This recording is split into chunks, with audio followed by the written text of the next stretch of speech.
So last year, OnePlus announced its new product strategy where the company revealed that going forward, we will have at least 5 series of phones from OnePlus aimed towards different price segments. On the very top, there is the flagship number series, then there is the R series, the Nord series, the Nord CE series, and finally the Nord N series. Among these, the only smartphone series that will be available globally is going to be the flagship number series. All the other ones will be available in only limited markets. Now last year, as we know, we got the first R series phone named the OnePlus 9R. We also got the OnePlus 9RT last year, and both of these phones were targeted at regional markets like India or China. This year, the OnePlus 10 Pro has already launched in China and it is expected to launch globally sometime in April. Now along with this phone, there will also be a OnePlus 10 and OnePlus 10R, with the 10R being exclusive to markets like India or China. Now we have got some details of the OnePlus 10R and they were shared by Android Central. So the OnePlus 10R is coming with the MediaTek Dimensity 9000 chip.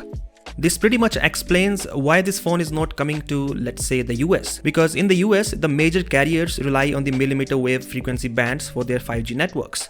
But the Dimensity 9000 supports only sub 6 GHz 5G bands. So it makes no sense to launch the 10R in the US. And speaking of the launch of the 10R, its launch is happening by the end of the second quarter of this year, which means sometime in June.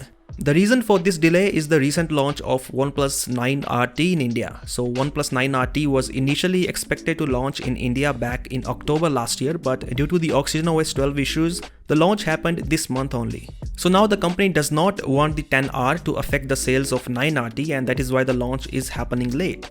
The Dimensity 9000, as we know, is very similar to the Snapdragon 8 Gen 1 in terms of the specifications, and it even holds an advantage over the Snapdragon 8 Gen 1 because it is built on the TSMC's 4nm process. On the other hand, Snapdragon 8 Gen 1 is built on the Samsung's 4nm process. When it comes to thermal performance, TSMC's process has always been more efficient than Samsung's process. If that is the case this time as well, then this means less heating and throttling issues in Dimensity 9000, which is a good thing. Well, apart from the SoC, we know that the phone has a 120Hz AMOLED as well, but that is not something new because it was there on the OnePlus 9R and 9RT as well.